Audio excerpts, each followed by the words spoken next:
قرآن میں علی بھائی ایک آیت ہے، اللہ تعالیٰ فرشتوں سے فرماتا ہے جس سورہ بقرہ کے اندر کہ زمین پہ میں اپنا خلیفہ بنانے لگا ہوں، تو فرشتوں نے اس بات پر اعتراض کیا کہ کیا آپ اسے بنائیں گے کہ جو زمین میں فساد کرے گا، جھگڑا کرے گا۔ اب سوال یہ پیدا ہوتا ہے کہ فرشتوں کو یہ کیسے پتا تھا، کیونکہ فرشتوں کے پاس تو غیب کا علم ہے نہیں۔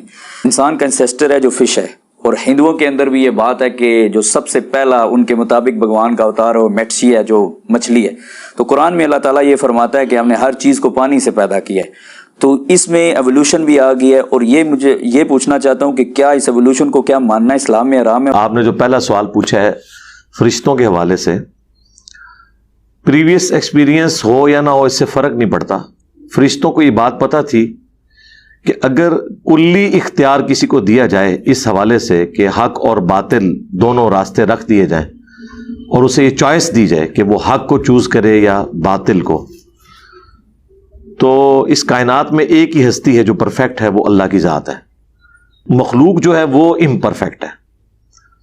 تو اس لیے ان کی ججمنٹ کہ اگر تو مخلوق کو یہ اختیار دے گا اچھائی اور برائی میں، تو اس میں خدشہ ہے کہ وہ برائی میں مبتلا ہو جائیں گے، یہ ان کی اسیسمنٹ بالکل درست تھی۔ اس کے لیے کوئی پریویس نالج کی ضرورت نہیں ہے، کیونکہ مخلوق امپرفیکٹ ہے۔ جب آپ اسے اختیار دیں گے کہ یہ اچھائی ہے، یہ برائی ہے، اس سے بھی بڑھ کر آپ اچھائی کو ناگوار رکھ دیں گے اور برائی میں اٹریکشن پیدا کر دیں گے، تو ظاہر ہے اس کا الٹیمیٹ نتیجہ تو یہی ہونا تھا۔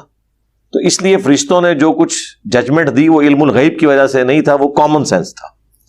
دوسرا، یہ بات درست ہے اس حد تک کہ سورۃ الحجر میں اللہ تعالیٰ نے فرمایا کہ ہم نے انسانوں سے پہلے جنات کو پیدا کیا آگ کی لپٹ سے، اور جنات بھی ایک ایسی مخلوق ہیں کہ جنہیں اللہ تعالیٰ نے اختیار دیا ہے۔ ان کی کارستانیاں فرشتوں کے سامنے تھی، انہیں بھی اختیار دیا گیا، ان کے اندر بھی وہی برائیاں پائی جاتی تھیں جو انسانوں میں پائی جاتی ہیں۔ تو اس اعتبار سے انہوں نے اس کی اینالوجی صحیح بنا لی۔